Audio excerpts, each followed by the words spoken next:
I really just like, I just want to love up on women who forget how powerful they are, because in those moments that we feel so much pain or so much sorrow or like, like, what did I do? What did we do? What do we do now? It's like, yes, and this is a season. Your body is resilient. It's really beautiful. And if you can keep even that like glimmer of light coming in, you're going to be okay. Step right up, folks. You are now entering It's a Circus, where motherhood, womanhood, and self-care aren't always a show-stopping act, but they're certainly entertaining.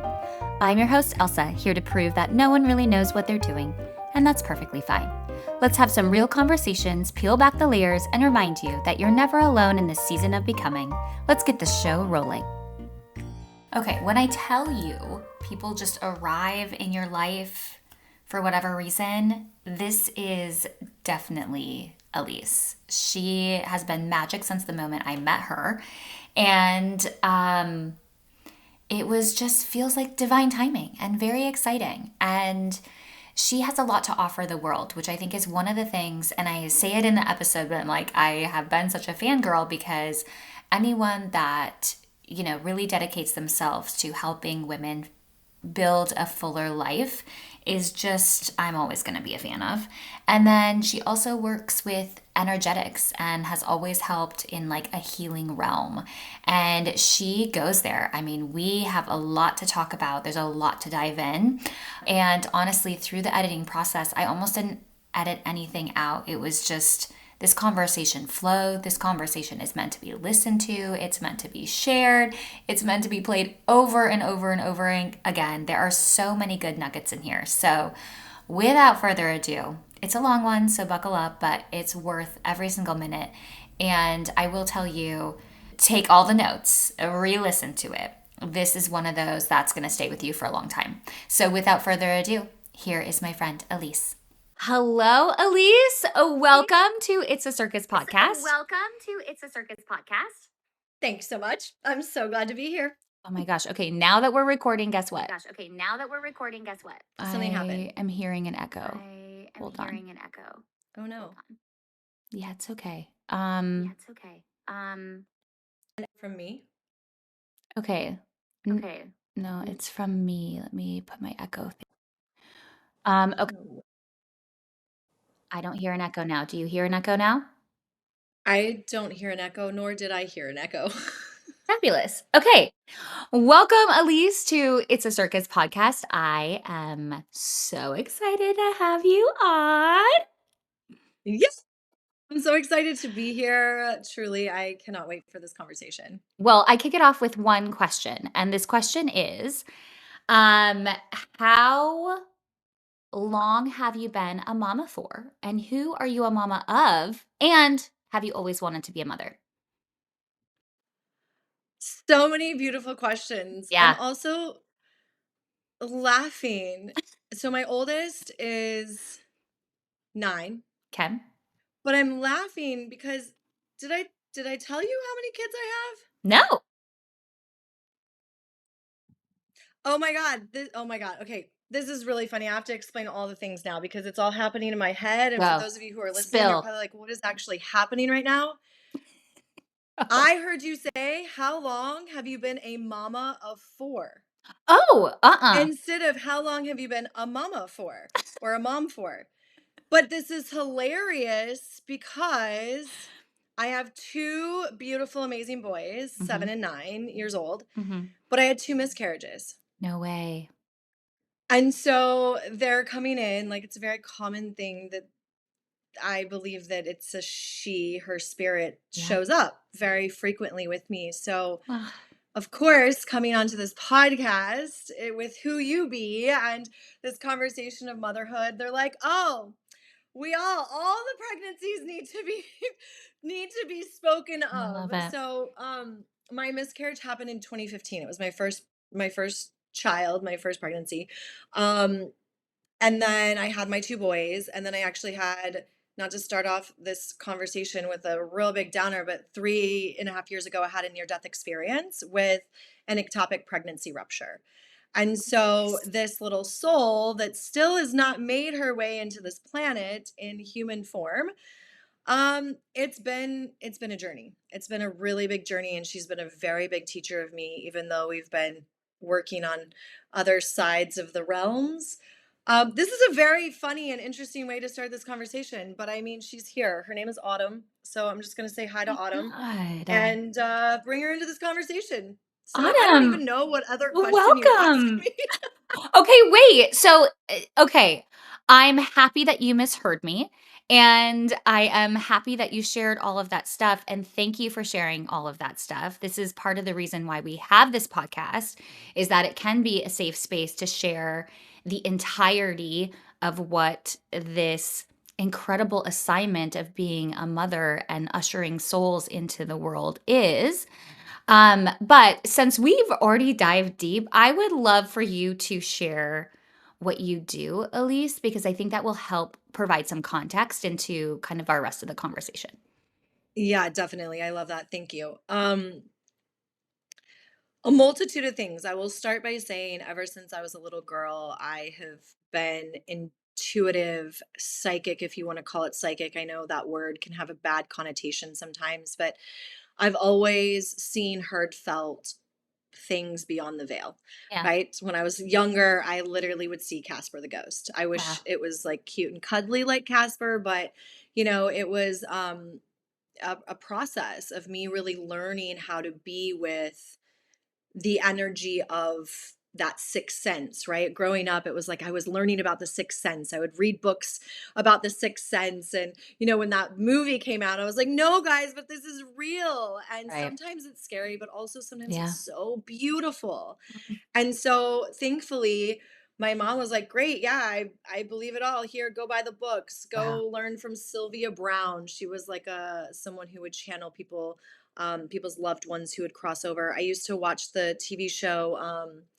It was John Edwards, The Crossing Over. It was like a Cool. talk show, Mm-hmm. and he would go around and meet Yes. people's grandmothers who had passed or Yes. children, right? Mhm. Yep. You know what I'm Yes, talking I about. do. Some I of know you who exactly are who it is. listening. Mm-hmm. Yes.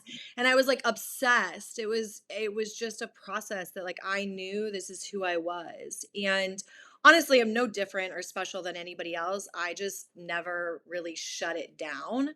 And I kept learning and practicing my intuitive gifts, which is why I love now in this day and age and for the last 12 years, I help women specifically discover their spiritual gifts, open back up to their intuition, become sovereign in their being. And, over the years, I noticed that the women coming to me are women who want to live a life in more joy and create dreams and visions and have missions on this planet. And so, simultaneously, while I was doing energy work and healing arts and all the stuff with people's bodies and helping them to clear traumas and energies Oh and my see gosh. possible past lives for those of you who believe in that, just different energies. Like we have this energy that works around us and with us all the time. And I have the ability to see it. I can see how it's organized in your body and what's going on. But as I started with the body, like I said, everyone coming to me were all these powerful, you know, women on a mission. And I was like, oh, wow, there's something to this, Right. coupled with the fact that I've always been an entrepreneur, never really worked for anybody else, created businesses my whole life. So now, and for the past many years, I help women in business see the mapping, like the energetic mapping of their business. This is very complicated. And for those of you who are listening who are like, well, what is she talking about? Take a deep breath, shake it out. There's something in here for you, I promise. Here's the thing, we're all intuitive, and I just help you live in a more organic way, connected to nature, connected to your breath, connected to the cycles of life.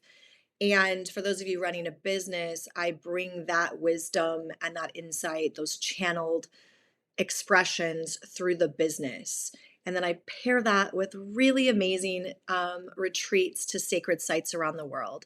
So we're living and breathing and giving back to the land, listening to Mother Earth, listening to these ancient sites and temples that have so much wisdom that really lives within who we are. So, Mhm. I'm a wild one, but I help you unleash your wild too. Oh my gosh. Okay. Well, one, thank you for having that beautiful gift and giving that to the world. Thank you. Truly, I think it's so necessary and needed. And I have a million questions to ask you about that. But for you and finding that, whole thread of like, oh, this is kind of like my calling, these Mhm. are the people that I'm working with, this is like the business. I think what's so interesting to me is business feels so okay. Business feels so, and I quoted for everyone listening, business feels so like of this like world, like hardcore, kind of like, I don't know, not full of like energy and like flow all the time. So, and Mhm. especially, it feels very capitalist versus like more like feminine flow. I mean, so your gift is like that is necessary for life, but how do you see that and how do you merge that for either your clients or even yourself? That's like wild. That's a really beautiful question because I think actually I know. I don't think I know Yeah. that women who are standing in their let's call it their divine feminine power, right? Mhm. A lot of times we try to escape the patriarchy and escape the like hardness of the earthly world, right? The Mhm. 3D way of life. Mhm. And sometimes we can go total opposite where we're just floating through time and space. Mhm. And I have done that before, right? I've gone to the extreme of I just want to float. I just want the grapes to be, fed to me and let me just receive, receive, receive, because that's the way that the feminine is. And yet, what I have come to learn, both for myself personally, but also working with so many different women's businesses and companies, is that if you really look at it, there's always a sacred union. There's always a masculine and there's always a feminine, Mhm. even within our own bodies. And I Mhm. don't care what race, gender, identity, I don't like Mhm. all of us as beings, we have the pendulum of the masculine and feminine. When we are in relationship, like, if you and I go gallop down the road, we might be in our girly fun flair, but somehow some way in some of that relationship one of us is going to pick up more masculine and one of us is going to pick up more feminine. It's just a natural balance of life that we step into those roles based on who we're with and how Mhm. we're doing life. So, if you think about the sacred union of the masculine and the feminine, when you have a safe masculine energy, let's call it your business or the foundation of your business, when you have set up your structures in your business, the way your finances are flowing in, the way that you've set up, let's say your LLC or your corporation, do you have all of your contracts in place? I mean, stuff that a lot of us feminine are like, well, I don't want to talk about that. Yeah. Mhm. When the masculine structure is set, the feminine can unfurl herself. Mm. And so the feminine can become free in the space of safe masculine energy. If we have a shaky foundation for our business, aka we're lacking a masculine structure, Mhm. we're going to be a hot mess, like snotty tissue hot mess all the time because we don't have something that's holding us strong. We Mhm. don't have the strong foundation. It's like melting into the ocean and oh my gosh, a client said this thing about me and oh, where am I going to find my next business? Like we Right. don't have the boundaries Mhm. Mm. to hold us and actually let us like fully dive in and Mhm. like get creative and make the mess Mhm. and create the stuff. We can't do that if we're also trying to hold the stability of the foundation. Mm. Yeah. Okay, I love that.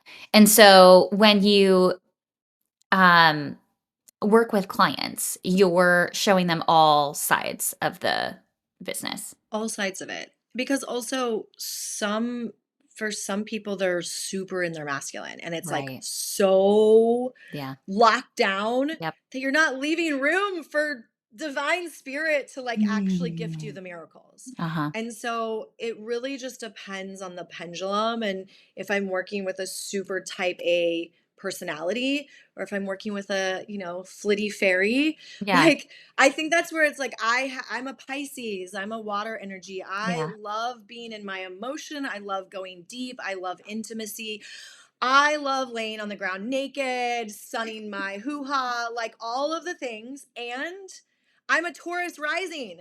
So it's literally like in my chart to Right. like get get this down. And so, I think that so many times we teach or do the thing that we're in mastery of ourselves. Yeah. And so that earthly line there through all of the work that I've done with all the people, it's like, oh, I keep reevaluating myself. I keep burning it all down and building it back up and refining and restructuring. So the type A of me and that Taurus Mhm. rising in me loves the business side.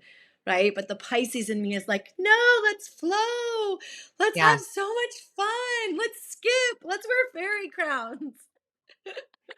But they have to match when Right. you're looking at a business. They have Right. to match. And so yes, what I specifically do with women and their companies is look at the chakra system of the business. So I'm not just looking at the root. Of course, we have to start there. Just like if I were to do a body scan for you or like look at Mhm. what's going on in the body, the root really is holding us up. And as we have that foundation, we can grow into, if you want to call it ascension or like the glory energy. The business is the same way. We Yeah. want to make sure that you're stacking your scalability, that you're building your clientele, that your mission is feeling so good without you also on the side feeling so desperate for cash flow.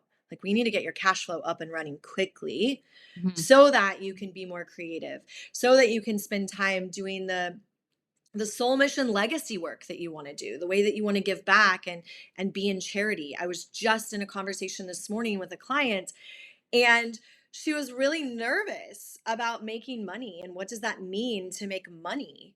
And if she makes money, does that mean she's not really a good person? Like she feels like she just needs to like, be all things to all people. I'm like, yeah, but you're not actually helping anybody. Mhm. Like you're not employing anybody, you're not supporting growing your business, you're not resourcing yourself to then help the community and your business that you're growing.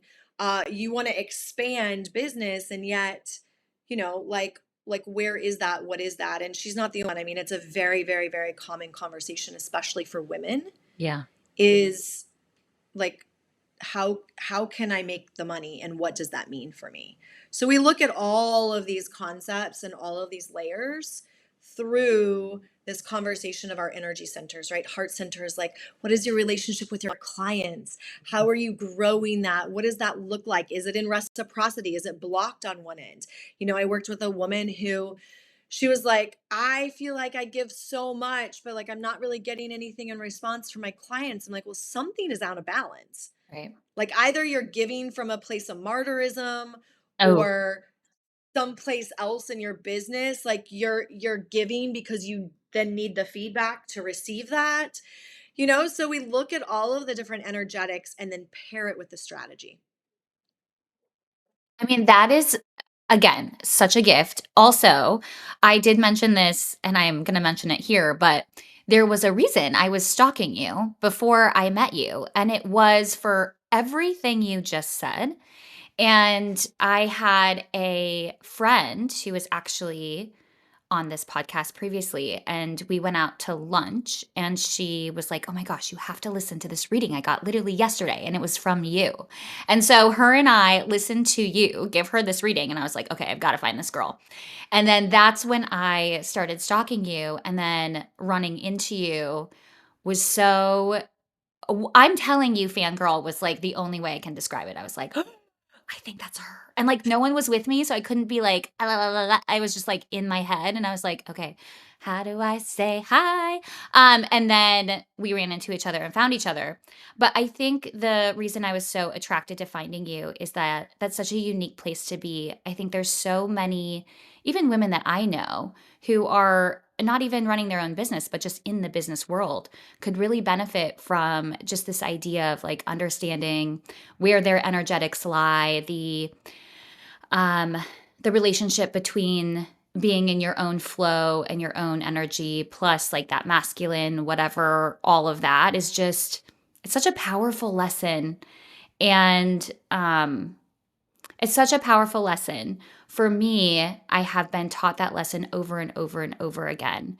And one of the things that really broke me was motherhood and what that meant for me. And Yeah. so I'm really, can you take us to these moments of mothering and like, talking about, that time? And in my experience too, you are so close to the veil because you're literally growing a human and like growing a soul. Yeah. Talk about that because I would love to hear your experience, whatever you want to share, soup to nuts, but like dying to know how that is shaping what you're doing and Yeah. how you went through that whole journey. Yeah. Such a very big question. And I'm going I to just know. pull what feels Please, relevant and please, trust that it will be the please. thing. Yes. Love that. What feels important to talk about first before I go into my personal experience is exactly what you just said. The veil is so thin because we're creating life. We are welcoming a soul into the planet. And if you, I mean, the physical level of it is a miracle. But then you also look at the spiritual experience, how we have to surrender to a power greater than us that we can't even comprehend. I still look at my children, I'm like, you were in my stomach. Like, how, like, you were rolling around in my belly. And now you're like almost as tall as me. How is that possible? But inside of that space, we have the ability to attune our intuition. And I've talked to so many women who that threshold and initiation, I'll call it, into becoming a mother actually has them look at life so differently. Yeah. Because all of a sudden, you're not just responsible for yourself, but you have this human. And many times that's when women's intuition comes back online. Yeah. Um, and so I just kind of want to like put that out there. Like, if you are someone who has experienced that, like, beautiful. If that wasn't your portal of awakening, fine, no Yeah. problem. But I was very excited to become a mother. And also, I'm going to say, and also, um, this story is coming forward. I'm going to trust it. Had no intention of sharing this story, but when we got pregnant, it was very like we wanted to get pregnant. My husband and I have been married almost 18 years. So we waited a Wow. long time to have kids. Um with intention. And then we decided to like, okay, we're ready. Let's consciously do this. Thankfully, I know it's not always an easy process for women. It was easy for us to get pregnant, and I was like, wow, okay, we're doing it. Oh my gosh, and um, I don't. It's so hard to put into words because who I was then is definitely not who I am now, Right. and I mean, we were very excited, of course, and at the same time, tons of fear coming Yeah. over. Like, what now? We were living in Los Angeles at the time, had a beautiful community surrounding us, but like our families were nowhere near. And when we had a miscarriage around the 6 week, 7 week mark, so it was pretty Okay. early. But of course, in your first pregnancy, that's very abrupt. It's very heartbreaking. It's like, what did I do wrong? All of the things. Yeah. And I laugh at myself frequently because in traumatic experiences, I have a very intense human expression, as we all should and do. But yet I have this like spiritually heightened self that's like, but honey, you know that this happened for a reason. And here are all the 6 lessons that you can learn during the time. And it's like, I get in this kind of fight with myself because Mm. I truly believe our time on this planet is for lessons and learning and evolution. And we are given these tasks and these tests to see, are we willing to walk through the fire? Are we willing to surrender? Are we willing to, you know, learn or divert. And so it was a very hard moment. And at the same time, it was like, okay, wow, I'm doing all this healing work with women. I had no idea about miscarriages. I didn't know. I was not aware or clear.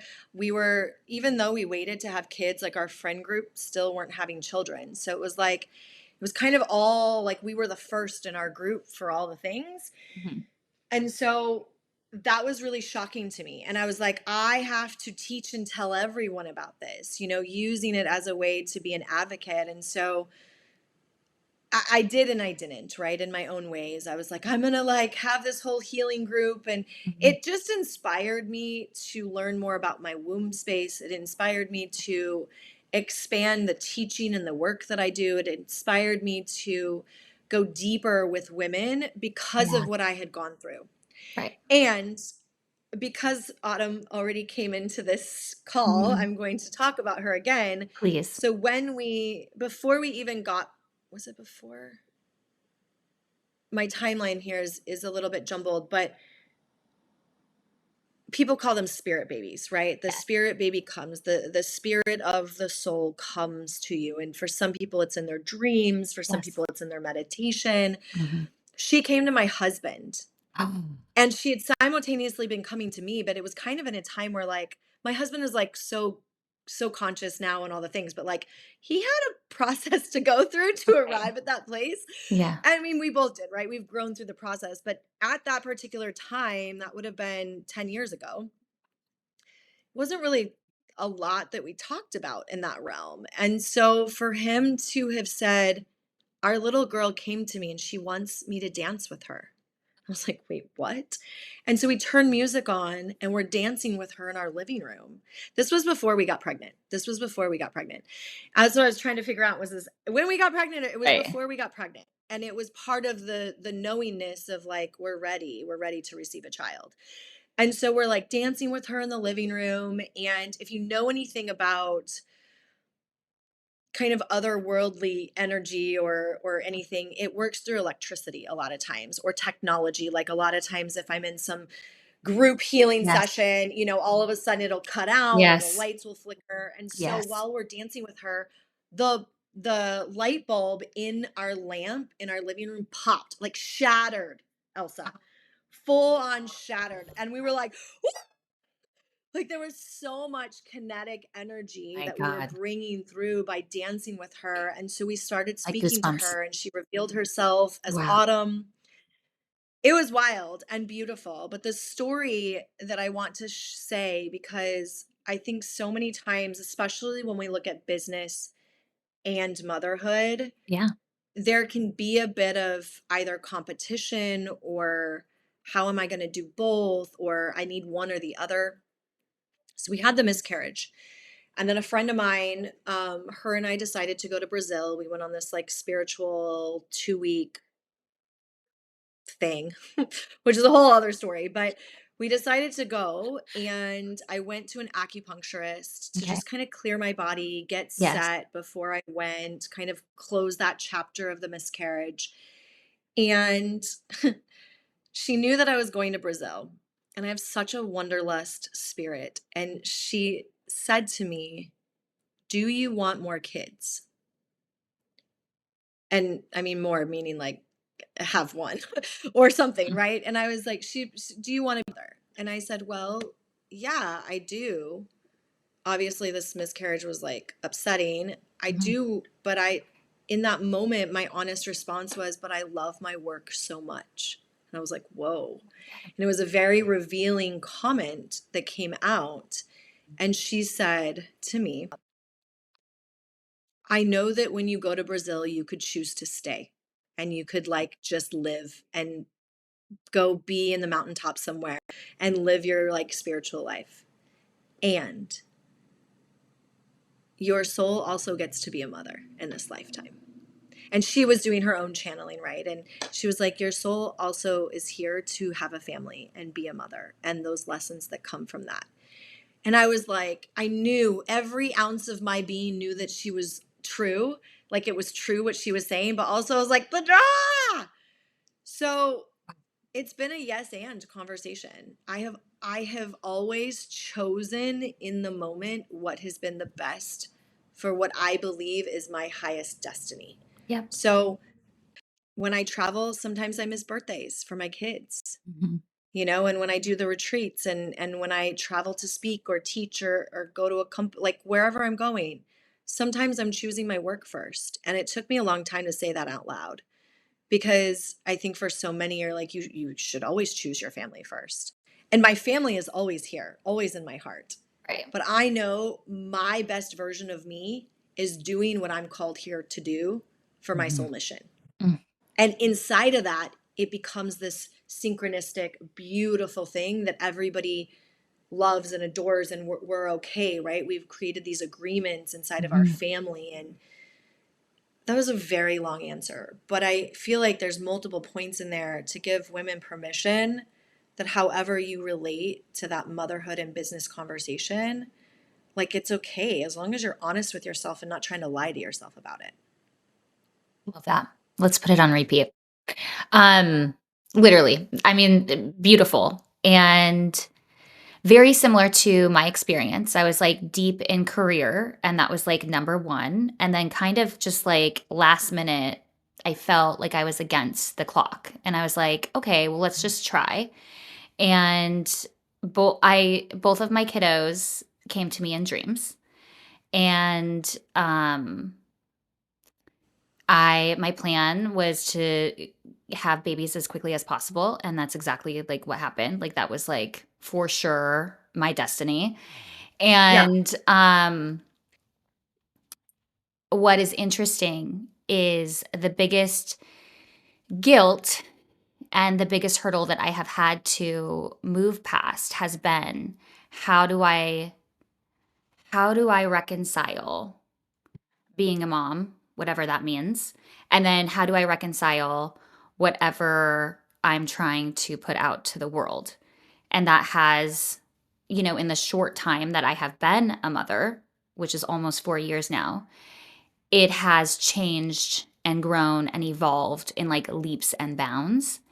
And I would hear previously, and even sometimes now, even like when you're talking, and sometimes in like different conversations, I hear people be like, "This is the best thing that has ever happened to me," and it's those words like aren't quite it. It's more like, this is the biggest learning that has ever happened to me. This has been the biggest growth that has ever happened to me. This has been the biggest portal that I didn't know I needed to go through. And it hasn't been a pretty beautiful picture. And I'm going through it every single day and still like learning and growing. And I think that journey in and of itself is like what I would like to define motherhood. Wait, Elise, you're quiet. Why are you muted? Come back. There you go. Funny. I did not press the mute button and it muted me. I got muted. See, we're in Mercury retrograde and we're talking about spirits and energy, okay? So Yeah, I please. I am like, I have been known to make printers not work. I have been known, I like, literally. yeah. This is part of life. Yeah, I get it. And we have like a beautiful solar flare happening with like Yes, we the do. aurora Yeah. borealis lights, which I couldn't really see here, but I still knew it was happening and I could feel it in my body. Um, but back to what you were saying about motherhood, my whole body lit up when you said it's the portal that I didn't even know that I needed. Yeah. And, every single one of us is going to respond to that initiation differently. Yes. And I mean, I loved breastfeeding. I loved it. And I know some women are like, I can't do it. Some people Mhm. can't, right? Sometimes the Right. babies with their lip ties and stuff, sometimes Yeah. it's I can't. Sometimes it's like I'm too touched out. Right. But like I breastfed for a long time and my kids were only 17 months apart. So at one time I was tandem breastfeeding for a little while and Oh it was my like so cool God. and beautiful and fun and wild. And I loved that time in the beginning that I could just be. And at the same time, after my second, I had a really, really hard postpartum, like a really, really, really hard postpartum. And again, I was like, gosh, I know all these tools. And I was almost making myself bad and wrong for being in postpartum depression because I knew all the tools. Like, Yeah. okay, I can do breath work and I can ground myself and I can tap and I can do all these things. But there are some times where it feels so big that even the tools feel like you feel helpless, even in that moment. So I certainly went through huge portals and transformations and body changing. Oh God. And I was a gymnast and dancer growing up. I've always worked with the body, went to school for kinesiology and sports medicine. Like I've always worked with the body. I've always like made sure my body was in good shape. And then both of my kids were C-sections, and so the healing process for my body was new and different, Mhm. and discovering self-love through my body in a brand new way that wasn't because I always had six-pack abs, Right. and loving those pieces and parts. And although my body quote unquote snapped back after my first kid, they were back to back, the C-sections, like my body was like, screw you. Right. I have been through so much. And so, yeah, I mean, talk about portals and healing, and you really learn how to ask for support, I think, in becoming a mother. And if you don't, I think you notice the lack of resourcing that you have in your life if you don't learn to use your voice and speak up. Um, for business, one of the things that I did, I had been leading and guiding retreats, and like I said, I still do. But in that moment, I was like, oh, I don't want to do this by myself anymore. I need to call in a partner, like a retreat partner, that I don't have to do it all myself. Like I'm a mom, I have new responsibilities. Right. And so there's a whole really beautiful kind of sequence of events that occurred. And a girlfriend of mine who I'd known for many years, and we both went through motherhood together, and we both kind of like reestablished our intuitive gifts together. Like we were in the dance industry together. It's kind of all of these things. She calls me one day and she's like, hey, I just got out of the shower. We're supposed to do a retreat in Bali together. I was like, cool, I'm in. And kind of just like, it was kind of an out of body response before I even thought about it. Neither of us had ever been to Bali, and My God. it's fine. It's great. I Right. lead retreats in places I've never been before, but it was just one of those moments that was aligned, but it was because I had the willingness to go into my own prayer space, and from the depth of like, I need support. I cannot do this alone. And so we had our first retreat in Bali together in 2019. And then for the next 5 years, we led and facilitated retreats together. And then last year, we, tied our partnership in a bow very, very lovingly, and are continuing to go our own ways. But we both needed that in that moment of, Right. new motherhood. And so I Wow. think that that's a reminder that we get to ask for help and support. Yeah, I love that. And when you talk about somebody that, maybe is an entrepreneur or like, trying to hustle and do all the things, oftentimes you're very much like, I got this, I got this, I got this, I got this. It's on me. I can only be the one to do it, blah, blah, blah. And then when motherhood arrives at your door, whew, that's not the case. Yeah. Woo. That's a good way to put it. Woo. Yeah. I mean, for real. Okay. So you had a miscarriage for your first pregnancy. For your 2 boys, 2 back to Yeah. back, so 2 under 2 and both C-sections. I mean, Yeah. were they planned? What was that experience like? Yeah. So, yeah. So our oldest son, it was a very conscious, like, okay, we're clear to the miscarriage. Like I did a lot of healing when I was in that spiritual quest in Brazil, and of course beyond. My husband and I Yeah. really did the inner work to clear that, heal that. Like, how does my body feel? I continue to check in, and then we had a very kind of intuitive hit together, like, oh, it's time. It's Mhm. time. It's time. And so it was, honestly, it was pretty quickly after the miscarriage. Mhm. And so, yeah, it was planned. It was there. It was beautiful. I just, man, part of my story, and obviously you and I, like, just on a personal level, are just getting to know each other, but we're getting to do this publicly, so it's great. But something that is part of my story, along with the like intuiting and learning all of that growing up, is that I had so many physical ailments, like weird stuff. And I believe that it was always to return me back to the wisdom of my body. Come back to the wisdom of your body, come back to the wisdom of your body, and through the process, after doctors not being able to figure out what was wrong with me multiple different times, I kept coming back to holistic practitioners. And they became my first teachers, teaching me about color therapy, how to muscle test and energy test for supplements, how to Yes. cleanse and clear my body of heavy metals, all of these things that had my body do some weird stuff. It was like this kind of inner battle that I've struggled in this lifetime of really trusting my body fully. And so in the pregnancy, especially after having a miscarriage, I think that I questioned myself a lot through the pregnancy. I had a very healthy pregnancy. Like it was great and beautiful. Um, I have low blood pressure, so I passed down a couple of times when I was pregnant. No big deal.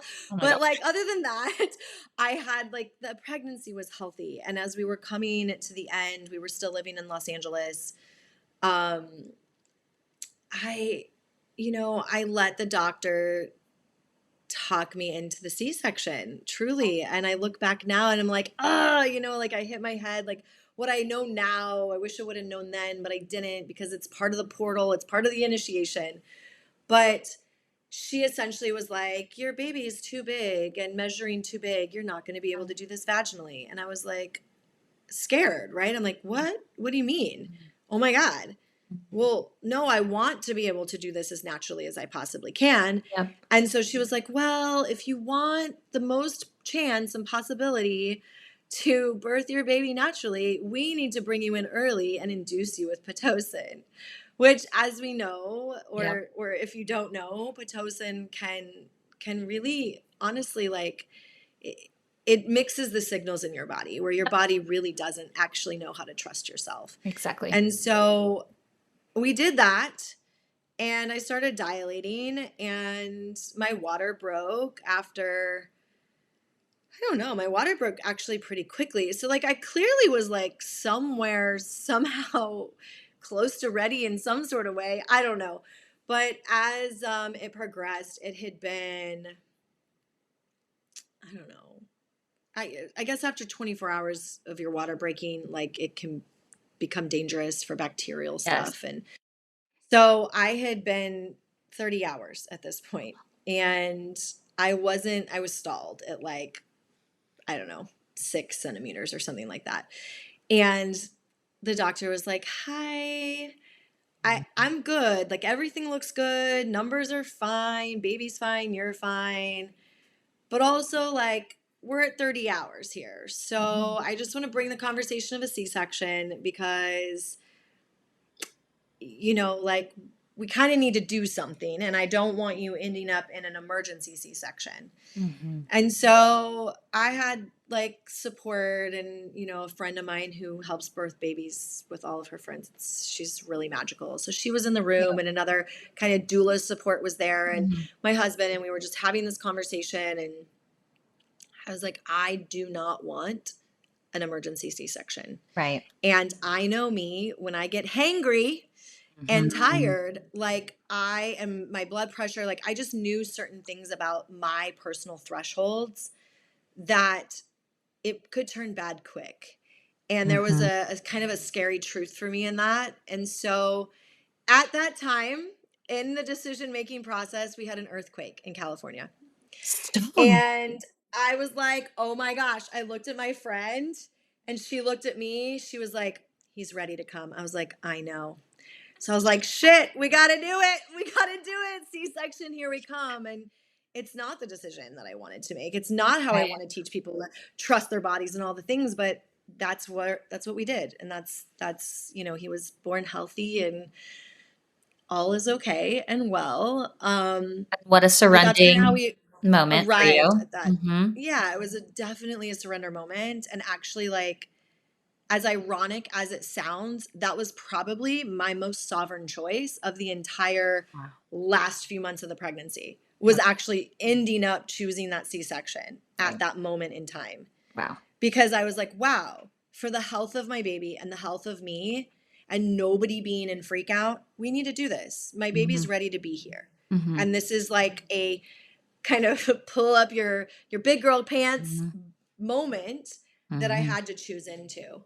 Yeah. Um, and then because our second, it was 17 months later Holy in the smokes. state of Florida, it's very, very, very, very difficult to get your VBAC Mm-hmm. status. They won't allow you to do a VBAC in a hospital. It's like a whole Mm-hmm. thing. And Yep.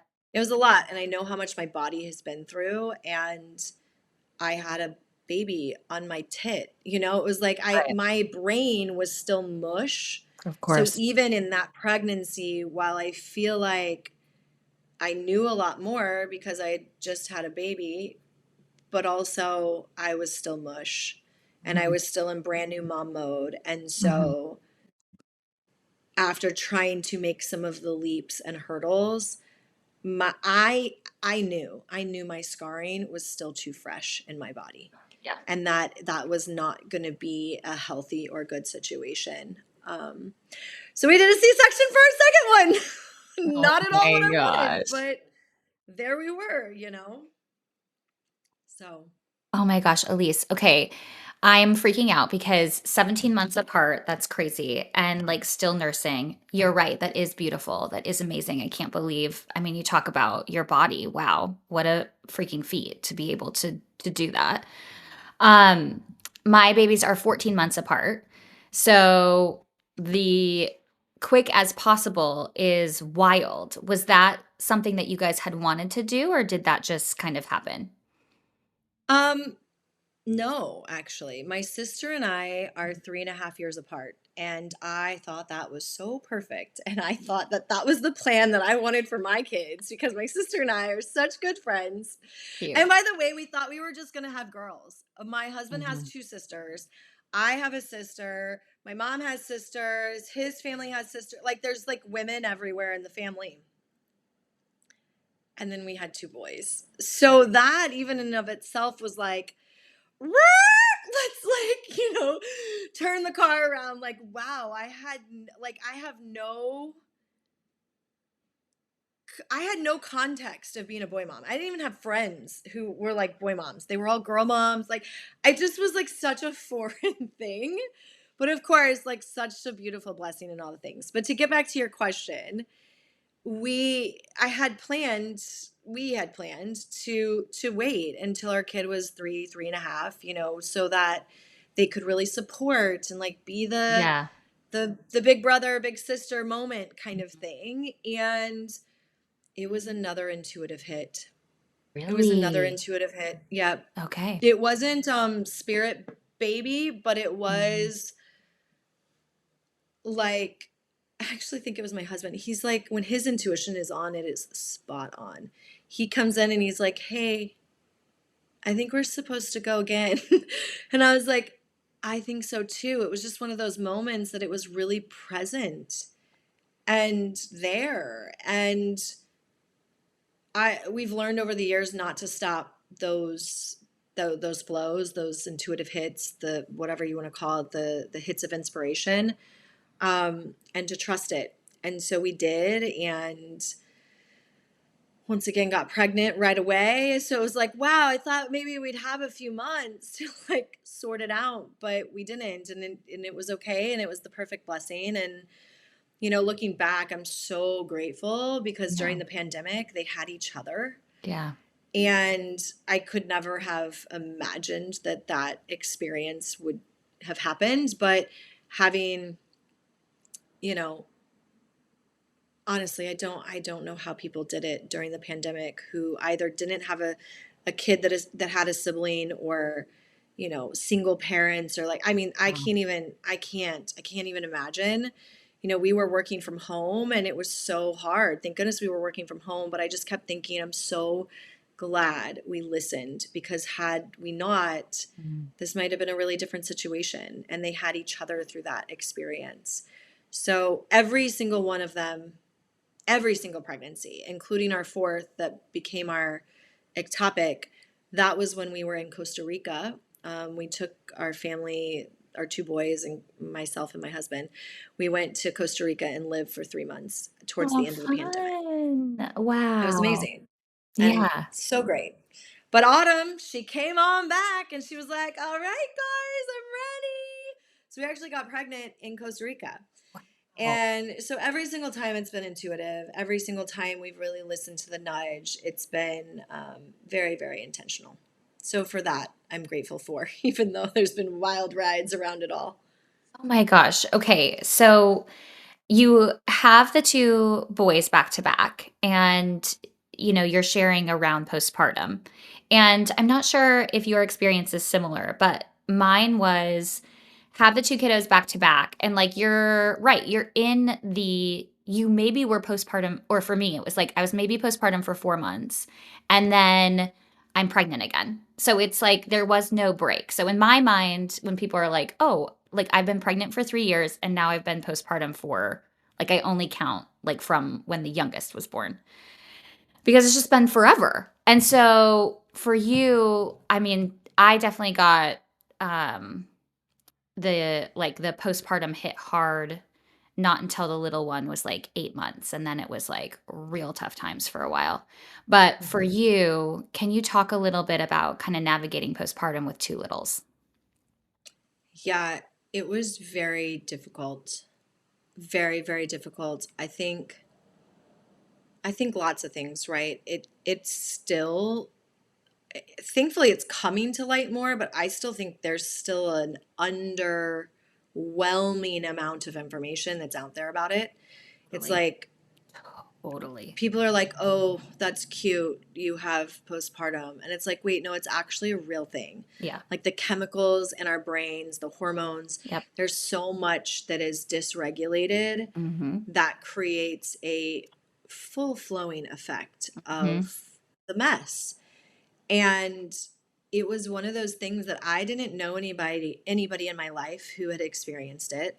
I was trying to tell family and friends, but they either had never experienced it or weren't mothers yet. So Right. like there was a disconnect of conversation.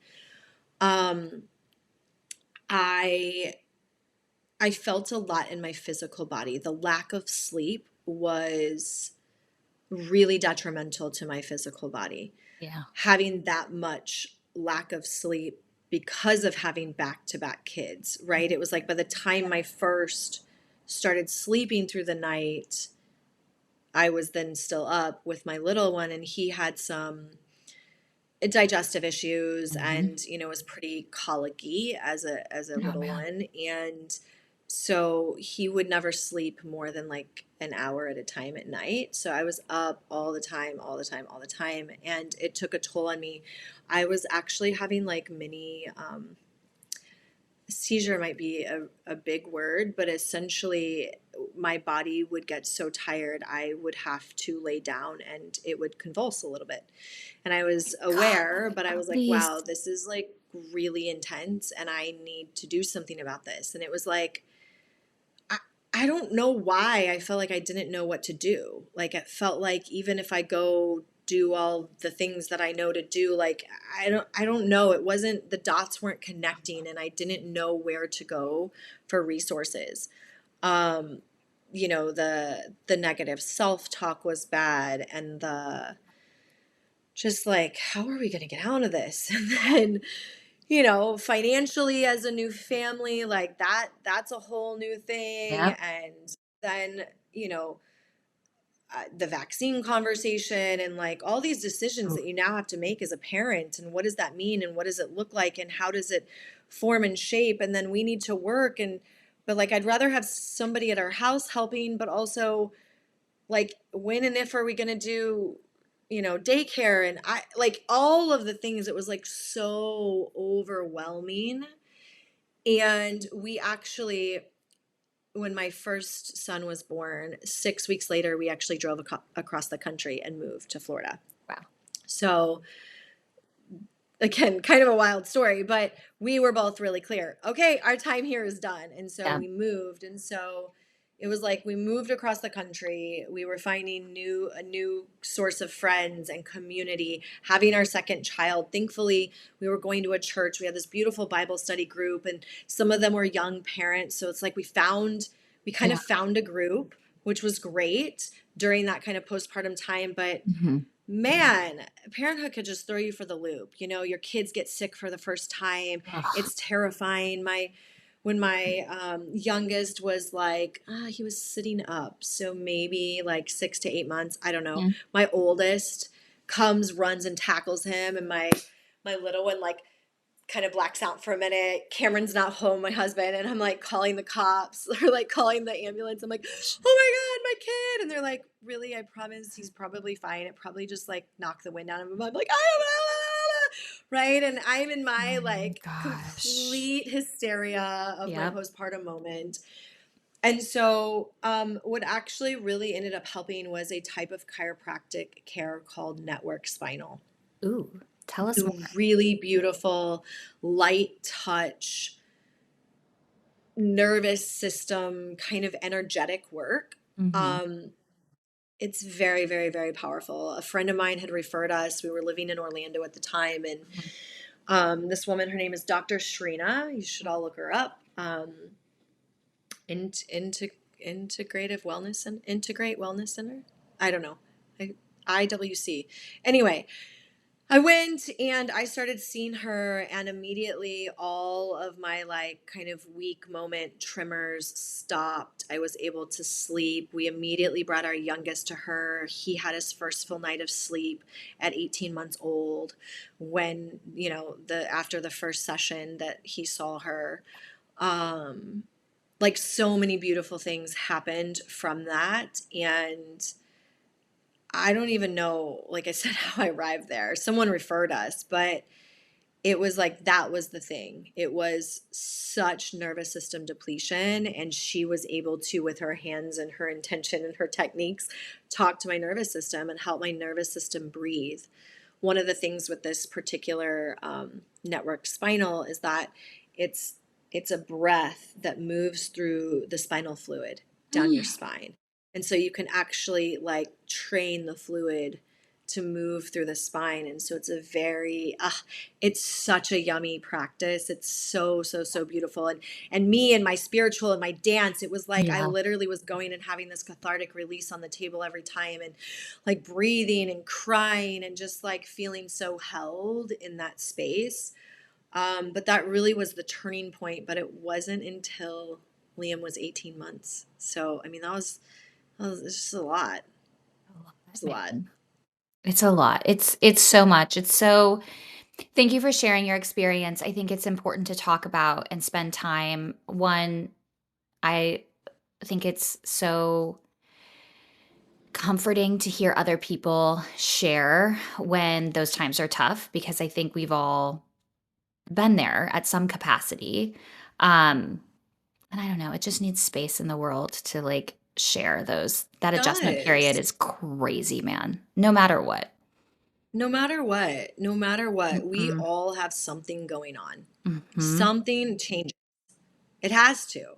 Mhm. And I always say to like new parents or parent people getting ready to become parents, like nothing I say or do. You can ask me all the questions in the world. Totally. Nothing that I say or do, nothing that you read or like go to No. classes, nothing can No. prepare you for 3 a.m.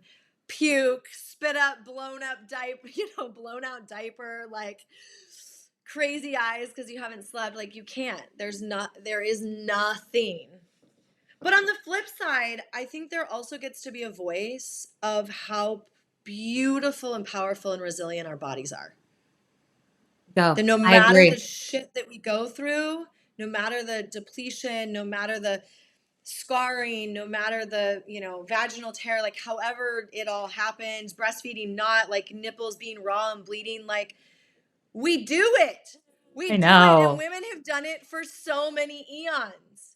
Honestly, way more naturally than we do in this life now. Right. Right? And so it's like I really I really just like, I just want to love up on women who forget how powerful they are, because in those moments that we feel so much pain or so much sorrow or like, like, what did I do? What did we do? What do we do now? It's like, yes, and this is a season. Your body is Mm, resilient. It's really beautiful. And if you can mhm, keep even that like glimmer of mhm, light coming in, you're going to be okay. mhm. Yes, you will be okay. It does get better.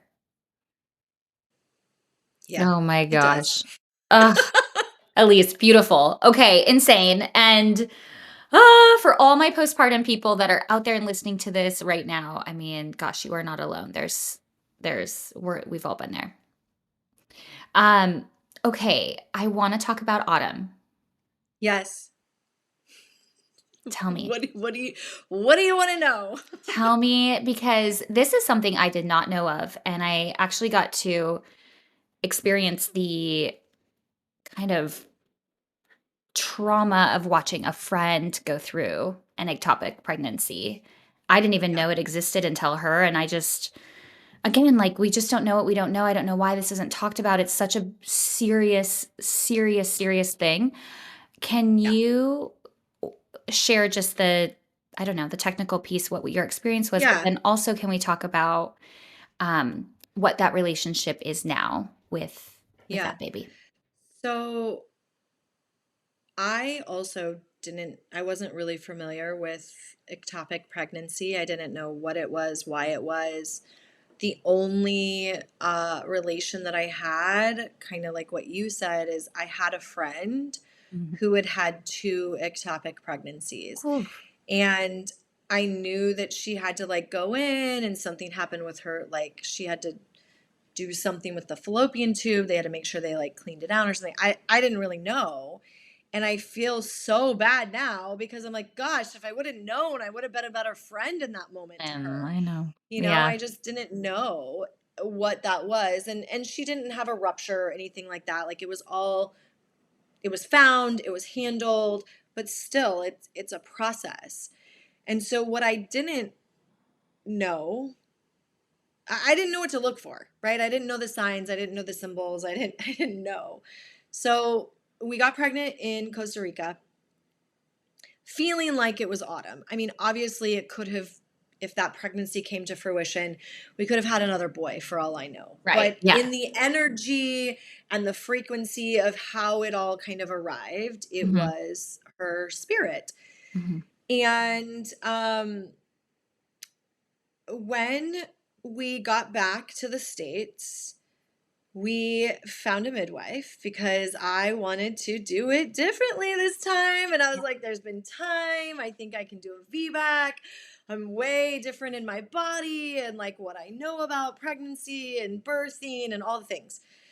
So it was very amazing and lovely. And, everything was great and fine. And then it's like we heard a heartbeat and then we didn't hear a heartbeat and then we were confused. We were like, what's Oh. going on? There was a lot of confusion, which is so interesting because I felt so clear in this particular pregnancy in my mind and in my heart, but there was a lot of confusion. It was like there's a heartbeat, but now there's not a heartbeat. The numbers show I'm still pregnant, but I'm starting to bleed a little bit. Like things were very contradicting, and so it was very confusing. And then a lot of times in midwifery you don't get an early on ultrasound because you Right. don't want to like add extra to the baby. Yeah. And so when we had kind of all these like differing stuff, she's like, okay, I think it's time to get an ultrasound. So we go get an ultrasound, and the tech looked really freaked out. And at this point we had thought we were having a miscarriage Okay. because like I had been bleeding a little bit, but Mhm. I didn't bleed enough to have a miscarriage. So again, it was like very strange. And so this tech looks kind of concerned, not kind of, she looks very concerned. And my Mhm. husband's like, what is it? She's like, I can't say anything. But I Mhm. need you, before you leave, I need to make sure that our radiologist calls your midwife. And we're like, okay. And so I I said to my husband, I was like, I'm sure there's like nothing in there. If we've had a miscarriage, I'm sure she's like, you think you're pregnant, but you're really not. So that's kind of where I was thinking Yeah. her energy was. And then we waited. Our midwife calls us. She's like, yeah, they think it's like a chemical pregnancy. Basically, it didn't really ever take, but it shoots your numbers up, thinking it did. Just like be with all the things. We'll do blood work in a few weeks, kind of thing. Long story short, we ended up doing blood work. We ended up doing more ultrasounds. Nobody said to us, you have an ectopic pregnancy growing in your fallopian tube. What? It, again, How do strange, you miss that? weird. Exactly. Apparently, where it was, and I haven't even seen What? this. Like, we were in such a state of I'm sure. confusion through it. But the where the fallopian tube meets the uterus, it's like a nexus point. Mhm. And so I guess it had made its way right into that like nexus point. So it wasn't in the fallopian tube, which is what's common for an ectopic. So it wasn't like blatantly there.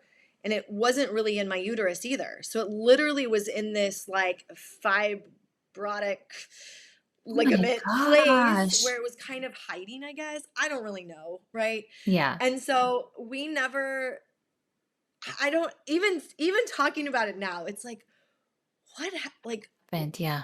how did they miss this? And so long story short, we ended up getting more blood work done and they were like, you're still pregnant. And I was like, what does this mean? Because at this point I Yeah. wasn't bleeding anymore. And my numbers were still showing pregnant. So we get in contact with an OB doctor and she's like, okay, tell me all the things. And so I'm telling her all the things. And I did not have any pain really going on in that area. Maybe like a slight tinge here or there. But again, I kind of thought it was from the miscarriage. Like I'm trying to release whatever tissues left possibly. And so the lady's like, okay, well, if I was concerned about an ectopic pregnancy, I'd have you come into the office now, today. You know, this was on a Friday, okay? She's like, but my next, or no, she goes, I would have you go into the emergency room if this is what we're thinking. And I was like, well, nobody's really said anything to us about that. You know, maybe I guess it could be, but I don't, like things she was saying I wasn't really connecting with. And she was like, but I have an appointment next Wednesday in my office. And so we took that appointment. And she was like jokingly, if you have to go to the hospital before, you do. Oh my So God. on Sunday, this was Friday. On Oh my God. Sunday, we go to the emergency room. Okay. Yeah. I had a whole experience and we ended up emergency in my chiropractor's office. And she was like, she took some x-rays and she was like, something's going on. Like I see a lot going on in this space.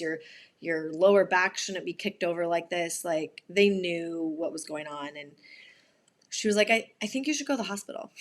And so we went to the hospital and thankfully we did. They did another ultrasound there and they came back and they were like, there's like a I think it was 5 centimeter, millimeter, I don't know, whatever their measurements are, thing growing or inside of like that nexus point. And they were like, we don't really know though if it's an ectopic pregnancy or if it's a fibroid. We need to take you into surgery to find out. Oh my God. And so I was like, okay, I didn't tell my kids I was not coming back. We told Yeah. them we were going to go and then come back. And I'm like, what is happening? So we go into surgery. It happened to be the doctor that set the appointment for Wednesday the next week. She was the one on call. Oh So my God. I was like, haha, funny, we should meet here. Yeah. But she was like, I'm just going to go into your belly button. I'm going to see what's going on before we make any decisions. Like, I need to actually understand. I need to go in there, take some photos. So she does that. As they're bringing me out of that surgery, my womb ruptures, my uterus and my fallopian tube rupture. Thank goodness I was at the hospital. But we were in decision of what to do. She, even taking photos, was like, it on this side it looks like a fibroid. On this side it looks like an ectopic pregnancy. And I guess there's like a drug that's kind of like a chemotherapy drug that you can put into the fallopian tube, and it dissolves the tissue just like it would dissolve bad tissue of the cancers. So it dissolves the tissue and lets you just like let it go. And so we were in conversation of like, what choice do we make? Because she doesn't want to take body parts out and like all of the stuff. So my fallopian tube and my womb rupture, because it was at the nexus, it all opened, which meant a lot of blood flooding through my body. I remember certain parts and don't remember other parts. I all of a sudden remember Oh my multiple people God. around me, surrounding me. I remember a guy coming up saying there's no blood in the blood bank. And as soon as he said that, I was like, oh my God, I'm going to die. I have a very, very, very clear, I can see him. I can see the light around him. I can see and hear the people that were surrounding. And I was like, wow, this is it. I'm going to die right now. And it was like such a clear moment of, huh. And it wasn't scary, and it was just very like matter of fact. And then I remember them like they had me tilted upside down, which my husband said it was because they did start the blood. Like this guy went down and advocated for me basically and was like, she's a young mom.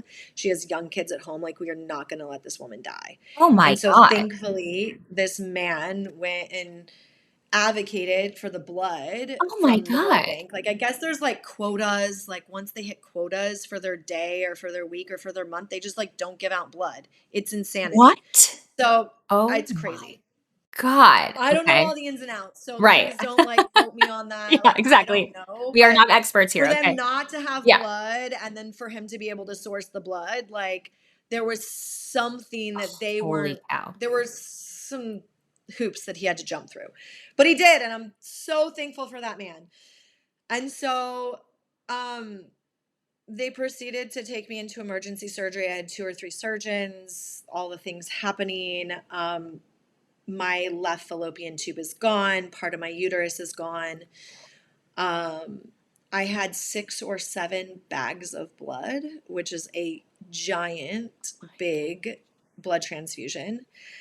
Um, and then I stayed in the hospital for like 5 days. So it was a lot. I walked the tunnel of light. I had vignettes of moments in my life that showed themselves to me that I got to reconcile. And I remember bits and pieces here or there. They had me in a coma for like 36 hours to make sure that like an anesthetic, like they had me under anesthesia for um yeah, like 36 hours to make sure the blood took. Like it was a whole thing. Like I went in on Sunday, I woke up and they're like, it's Tuesday. I'm like, what do you mean it's Tuesday? So it was very traumatic. I had memory loss from it. I had, because of the amount of nutrition that was lost in my blood, my teeth started chipping.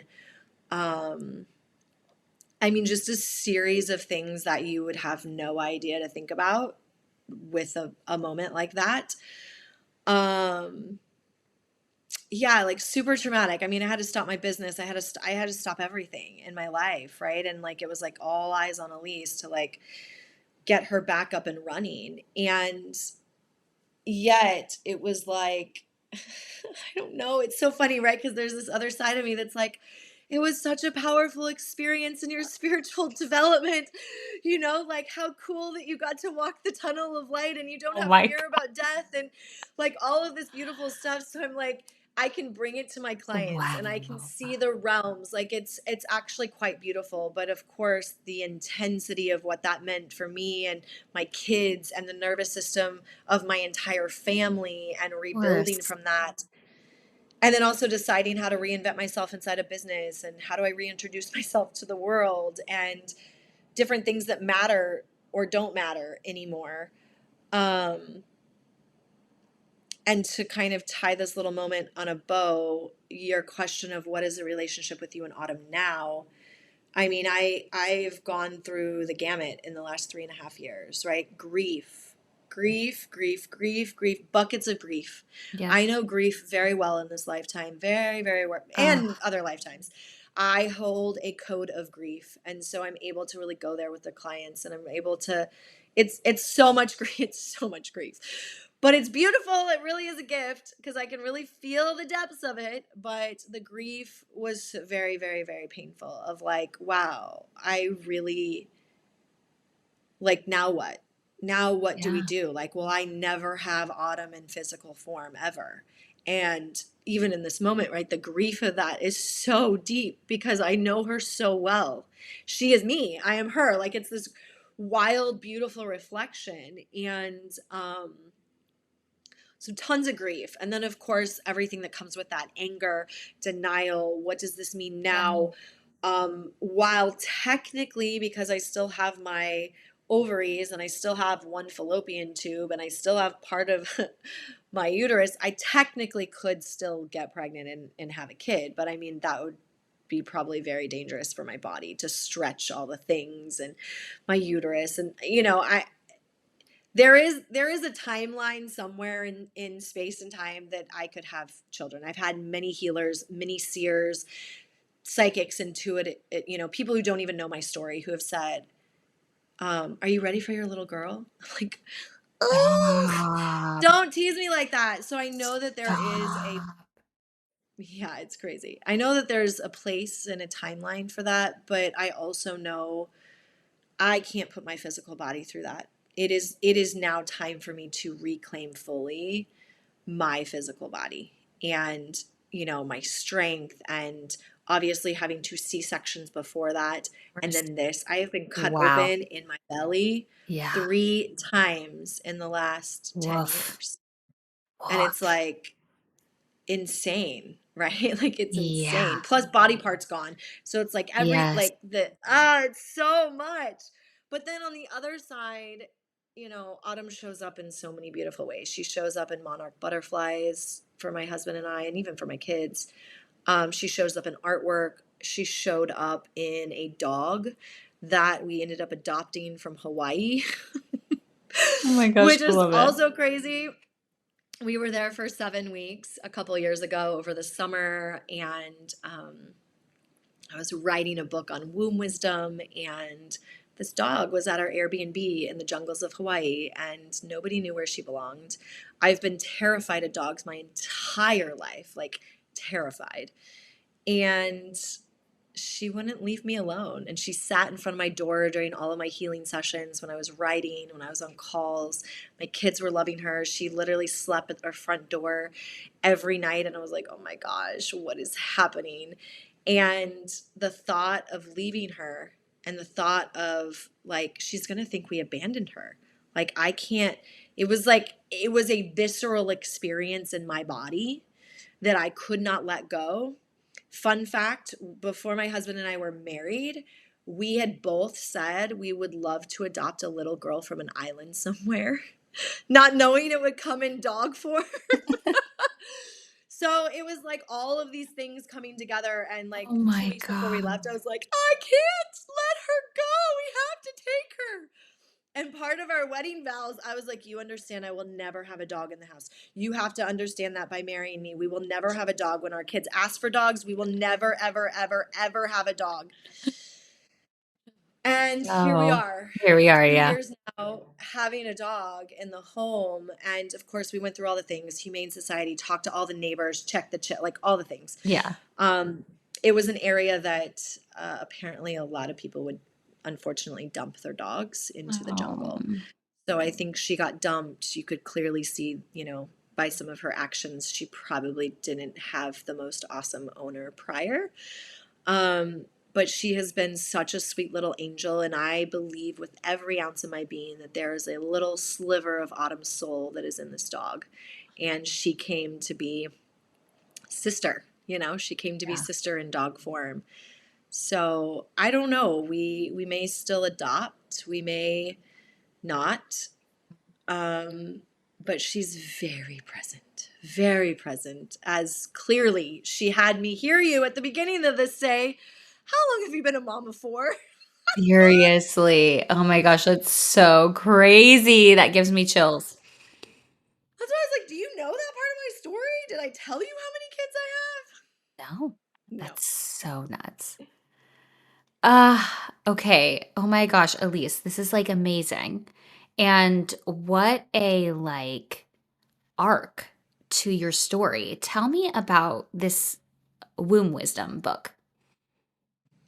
Yeah, it's transformed many times. I bet. Right? It's like I bet. I think when we are going through things, we feel like we want to share them with people because Yes. we've been through it and we're like, we need Yes. people to know. And so it was a combination of, yes, the miscarriage, but it also was just my work with women Yes. deepening and my work with the planet, right? Mama Gaia and the womb of the earth, and how we take as humans and we don't offer anything back. So part of my personal stewarding of the land is, offering flowers, offering prayers to the water, creating flower mandalas, like being with the planet in such a way. And so it was the book idea was birthed from my own personal experience of my womb, but also the wisdom that our wombs carry and how many times we've walked away from that wisdom and we don't even realize as modern women in this world that our wombs are the most magical cosmic things about us. And many times it's either been disturbed, right, from some sort of sexual trauma, or Mhm. whether it's been disturbed in a certain way or taken advantage of, or vice versa, you've given it away for free, and anybody and everybody's been all up inside you, and there's energy, there's karma, there's these agreements that happen. And so cleaning up that womb space where it is the original creator space. Like, life is created through the female body. It is insane how we can grow that energy. And whether someone's had a hysterectomy or never able to have kids or able to have kids or didn't want to have kids, we still have a womb center that works with the laws of nature and works Mm. with this like cosmic energy of birthing projects and birthing expressions. How do you want to express yourself? How do you want to teach, pray, dance, create, Mhm. a business or a nonprofit, or just to be the best mommy you can be in a family, right? We have this sacred womb center. And so I was receiving many, many, many, many, many downloads through my own meditations around this wisdom and how to teach modern day women how to be with their wombs. I was also interviewing women to have some of their own stories of birth, no birth, sexual partners, no sexual partners, like all the different kind of aspects to kind of show and highlight how we are with our wombs, how we want to be, how we don't want to be, and just offer kind of a guidebook and a place where women can kind of take themselves back into their own compass and reclaim their power of their womb space. That book is not complete yet, and I don't actually think it's my first book anymore. So it's funny, right? It's like we're in these eras and these times, and it Yeah. was like time for me to process whatever I needed to process also while simultaneously writing that book. So it's powerful, and it maybe eventually will get published. Oh my God, but what like a powerful, I mean, dude, just like saying the word like womb wisdom just sounds just freaking Yeah. badass. So that's crazy. Oh my gosh, Elise, thank you so much for sharing. This is Yeah. so beautiful. I have to ask you, how do you feel with like all of your knowledge, all of your experience, where you are now, what the world is like, your vibe in the world? How Tell me your philosophy about raising boys. Huh. Mhm. Um, I think in general, I would Mhm. say, how do I want to? Hmm. I mean, I think there's a way to say like conscious parenting, right? But I think that just like we can say spirituality, I think it can be, we can have like everything over spiritualized. And I think in conscious parenting, I think it can become kind of like overdone, if you will. So I feel like I have a pretty even keel of like some traditional parenting, some conscious parenting, some of this and some of this, and like kind of taking all these things and making a little recipe.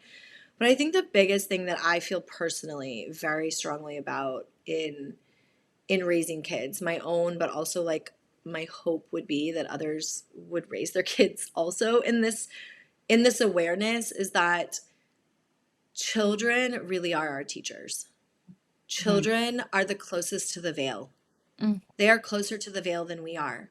They have way more information, knowledge, and playfulness and abundance codes than we do as adults. And the old methods are, kids are not meant to, they're meant to be seen, not heard. And that is definitely not how I choose to parent, because I know the effect. I know that my generation, our generation, are like Yeah. trying to heal all of these wounds from what our Mhm. parents could or couldn't give us growing up, Mhm. and the lack of emotional stability, and not being able to fully express ourselves. So many women have a clutch over their throats, not Yes. only from this lifetime of being told to shut up, you're too much, Mm. I don't want to hear from you now, tell me later, Mhm. whatever that version was for you, or you Yep. can't, overshadow your sister or your brother, Mhm. you know, we're coming out of that. Like, this generation is kind of coming out of that. And so I just really like to listen to my kids. What are you saying to me? What do you need from me?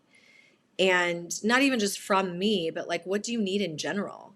Right? Teaching my kids how to resource themselves, how to pay attention to situations and scenarios, notice what they notice in their bodies, right? Like, okay, I ate candy and you're right, mom, I actually don't feel that great. I'm like, I know, but I could tell you that all along, or you could test it on your own body. And if you know in your own body how that feels, then you have more power to choose. Mhm. And if you feel like you want to have, an extra sweet treat this day, and this day you're like, nah, I'm not really feeling it, you all of a sudden have autonomy over your body versus someone telling you what you can and can't eat, or like finish the Mhm. plate or else. And it's like, okay, well, I noticed that you're not eating. Mhm. So are you full, or do you actually want to eat something different? Like, teaching them how to differentiate what they need, because I think that that was something that, at least for me personally, I was told what to do, when to do, how to Mhm. do, and I was never given space for my voice or for my thoughts or Mhm. for what I wanted. And so I think that's a personal thing, but I also see that reflected in my clients as Mhm. well, is that being able to choose for yourself, what does that even mean? And so giving my kids space for that, nature, play, uh, like, get out, get dirty, wrestle with your kids, play the Mhm. games with your kids, get on the floor, do the Mhm. tea party. I know I don't have girls, so we're not doing tea parties on this side of the road over here, but whatever it is that your kids are wanting you to do, play, Yeah. play, play, play, because that also activates your own inner child. Mhm. And when we are activating creation or when we're activating play, it activates the creation, which then, by the way, goes to our womb space. And then we are more powerful as women. Like, go to the playground and swing on some swings. It's Yeah. actually really good for us as adults, Mhm. because we get into this really nitty gritty of the Mhm. world and responsibility and paying bills and blah. It's like, actually create more of a life like your kids are living. Mhm. And if that's hard for you, if that's triggering for you, which it is for me sometimes, it really, really is. Mhm. Sometimes I'm like, no, but I have these things to do. I'm like, oh, that's right. My soul gets to thrive on joy and play and fun. So my kids are my greatest teachers.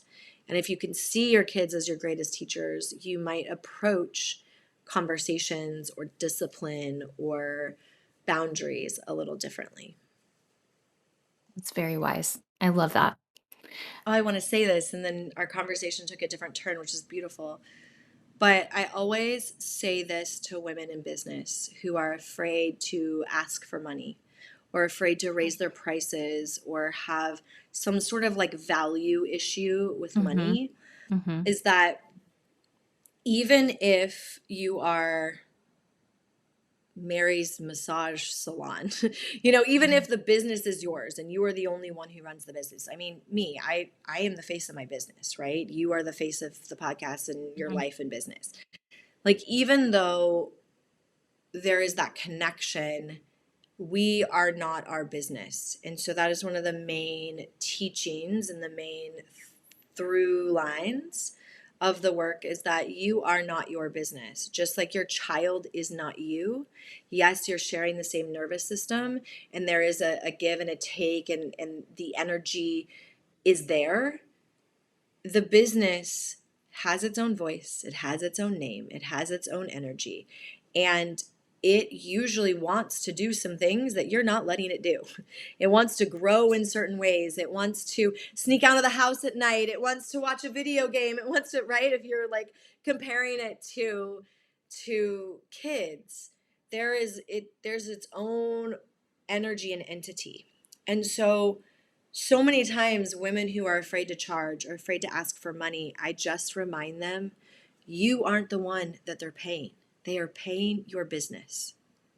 Yes, you may be the one doing the service, but they're paying Mary's Massage and Spa. They're not paying Mary. They're Mm-hmm. paying the business, and then the business is going to pay Mary.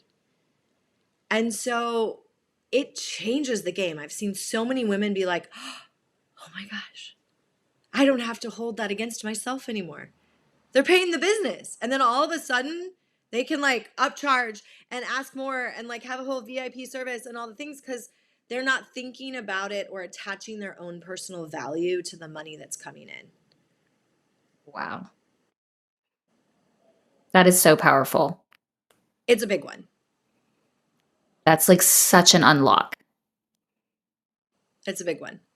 And you might need to go back and listen to it again, some of you, because it like literally, if you can get that, they're not paying you. So don't be afraid to ask for the money because you're not saying, oh my gosh, can you please pay me that invoice?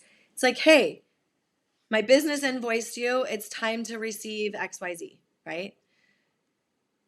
So, and this then also goes to the conversation around foundations of finances that we talked about in the beginning. If your finances are not set up for your business to take the cash, I mean, I'm not a tax accountant, I'm not, all of that, but I would venture to guess that that's probably a foundational step in your business that you might want to shift so that it's going through a business account.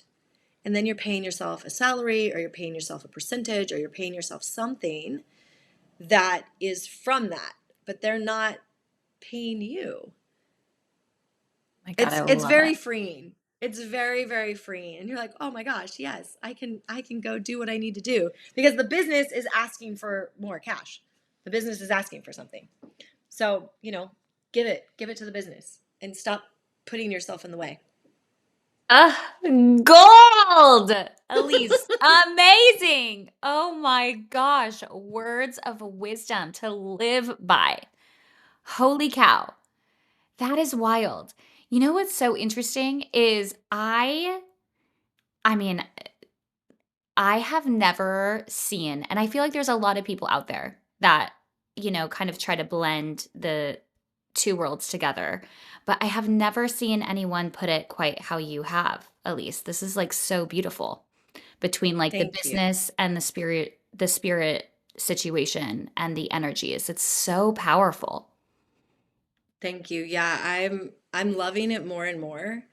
It's so wild. I would say that while I was helping women in business prior to my near death experience, I was not doing it in this way. This is, I Wow. believe, a gift that has come in the redevelopment of my life Yeah. since that near death experience is that I've really asked for what's next and what is the next evolution. And I've had, it essentially was like a series of dreams that came to me that were showing me the the energetic mapping of the business. I've always consulted for people in their business and yes, intuited for people's business, but the mapping that is now what it is and how I work with businesses is radically different since my near-death experience.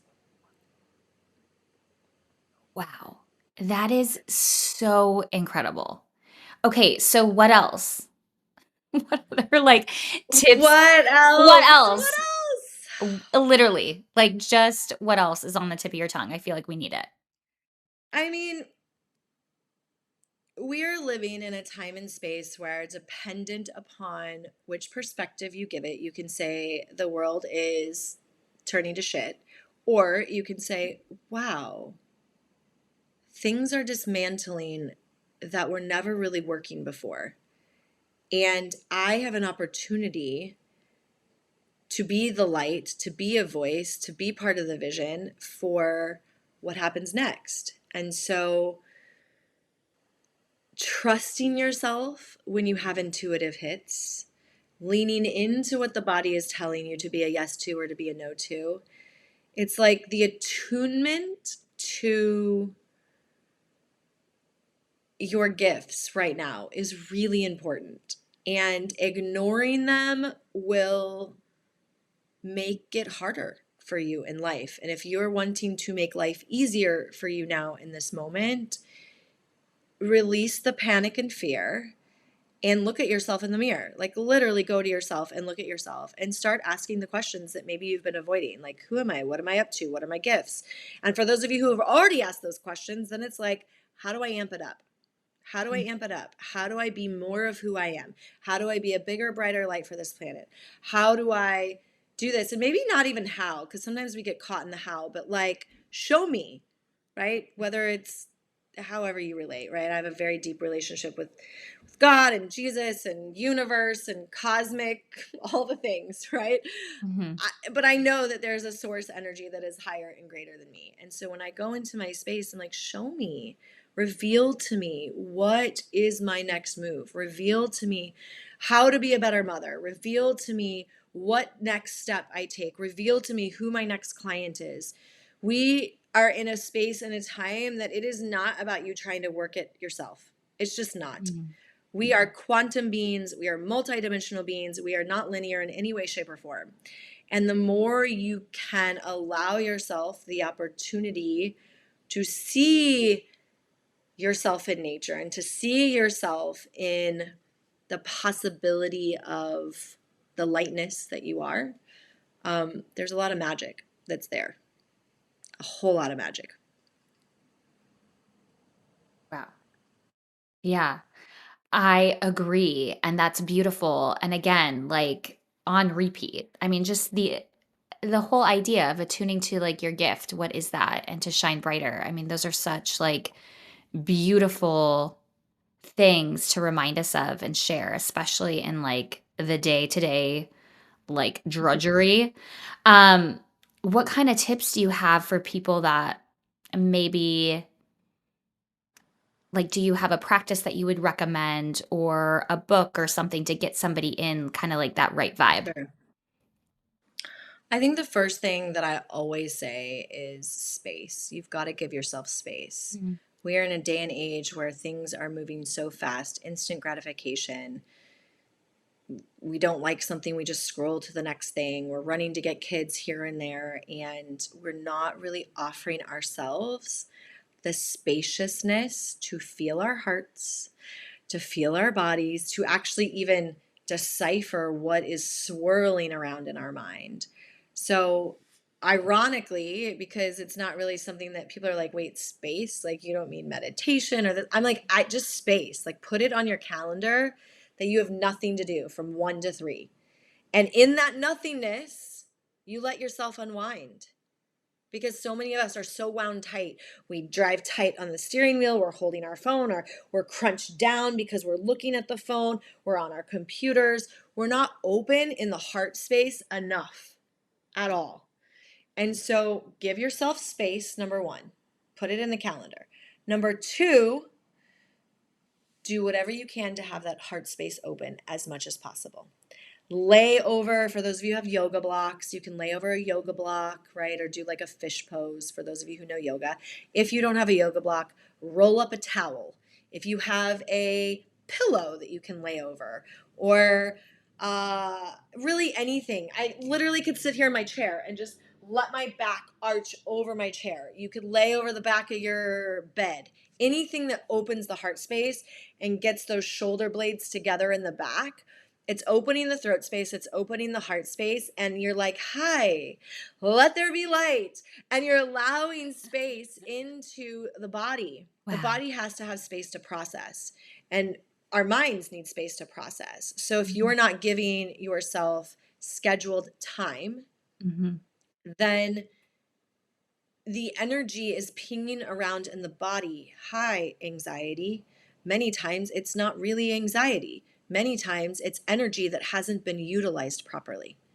And excitement and anxiety are a very, very similar experience. And I'm not here to say anxiety is not a thing. Let me tell you, I didn't understand anxiety until I had postpartum, and then until I had my near death experience. I swear to goodness, one of the strains of blood that I received, somebody was very, very, very anxious, because I have not been able to kick the anxiousness that has happened since receiving that blood transfusion. And I to this day think that it's that, and I continue in my healing moments to alchemize that blood and Oh, the man. energy and the bloodline and all the Yes. things.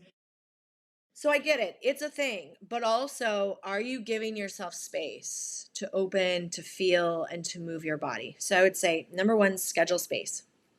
Number two, heart open as much as possible. This can be all the time, even when you're driving.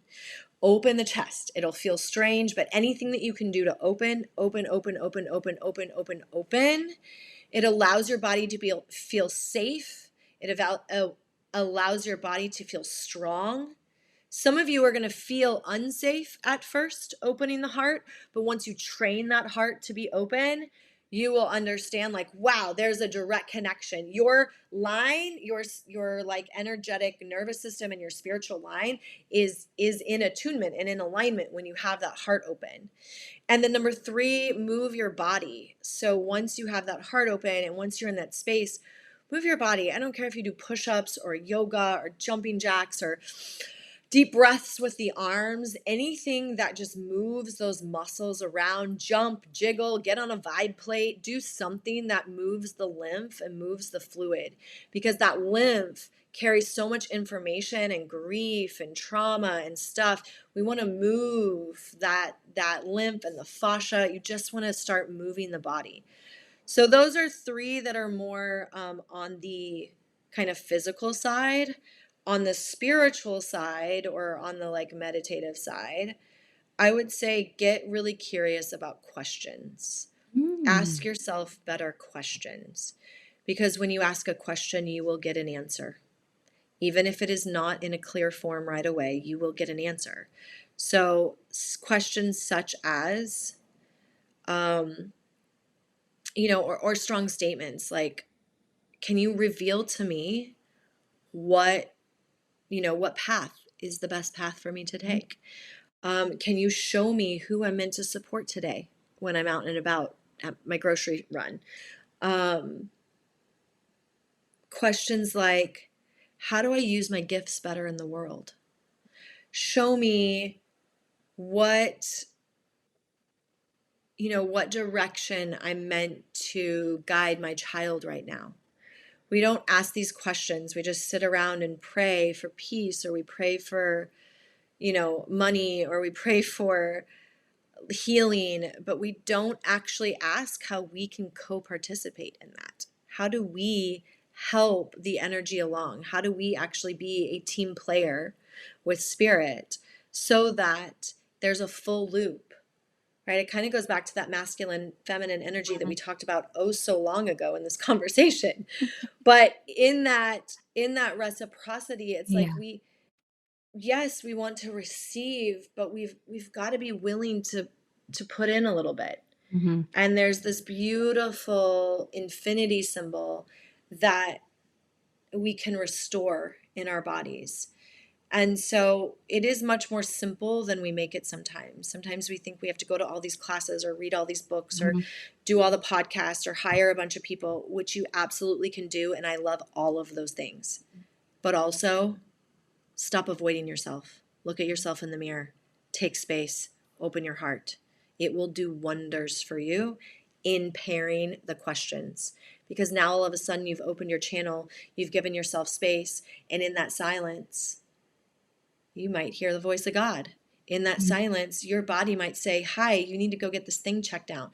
Your Mhm. body might say, "Wow, you need to go rest and Mhm. sleep for 3 days and take off work." Mhm. You're gonna hear it, you're gonna feel it, you're gonna see it, however we all receive different ways. But there will be a clear message, but you have to give space for that message to come in. Dang. Okay, I've got homework to do. I'm making a list. So many things. Oh my gosh, we have gone to all the places and all the spaces, and yet I know there's like probably so much more we can do. Oh my gosh. Okay, we need a part 2, 3, and like all the things. All the things. Elise, I am like speechless. One, because I like don't want to wrap up, even though we're close to time. And then two, I again like those are such beautiful things.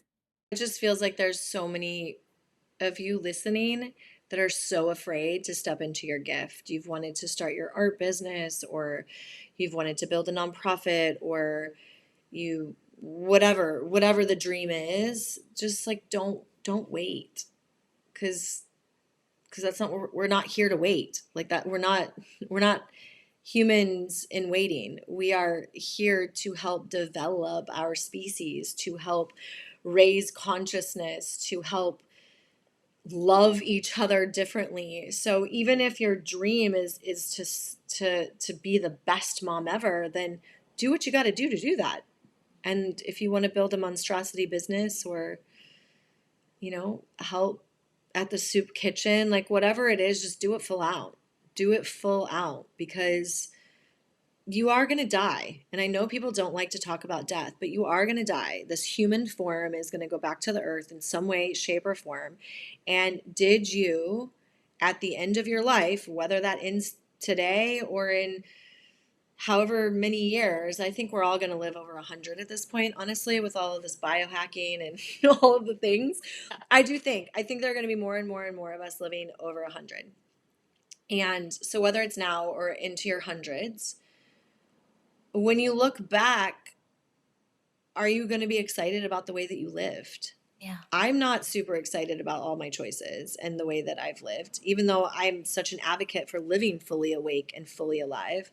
I don't always choose that. Hmm. And so this is once again my own reminder to choose it, to choose the risk, to take the risk, to stop being afraid of the things that seem so important, and just go after it with full wildness and expression. And if you have been stifled in that and you don't even know how to start the business, or you don't know how to let go of the trauma, or you don't know what step to take to free yourself, talk to somebody like me, talk to somebody like Elsa. Go somewhere, find somebody Hmm. somewhere that can help you and guide you from a place of your own power, not from a place of this is what somebody else wants you to do, right? 100%.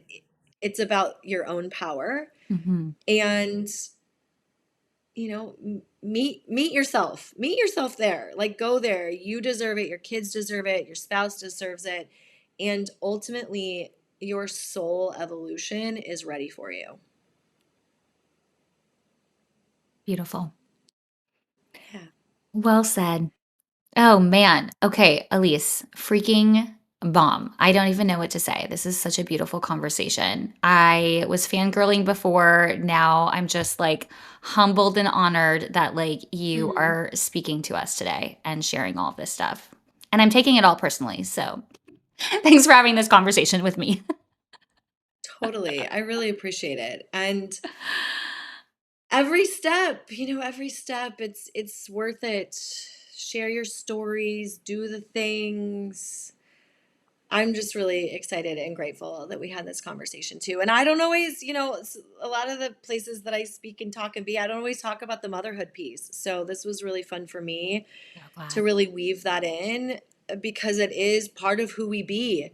We are Yes, moms, I know. also trying to be wives and to run businesses and save the world. So it's really important conversation. And I love that you've created a space to have that. Thank you. Thanks for seeing that and recognizing that because I think that, when you think about just the struggle with what motherhood means to people and diving headfirst into this assignment that is just a lifetime, creating space where all things can exist it isn't out there. I don't see it every day. And it's nice to be able to have that space. Yeah, for sure. For sure. Yes. Yes. Yes. We can have it all. We can be it all. We can express it all, like truly, and love Truly. every part of it. I Truly. agree. I agree. Takes a little work, a little creativity. Totally. Some pivots, some surprises, but yes. Yes. Here for it all. Yeah, exactly. Thanks, Elsa. Oh, thank you. Thanks for listening to It's a Circus podcast. If today's episode made you feel a little less alone, share it with a friend who might need it too.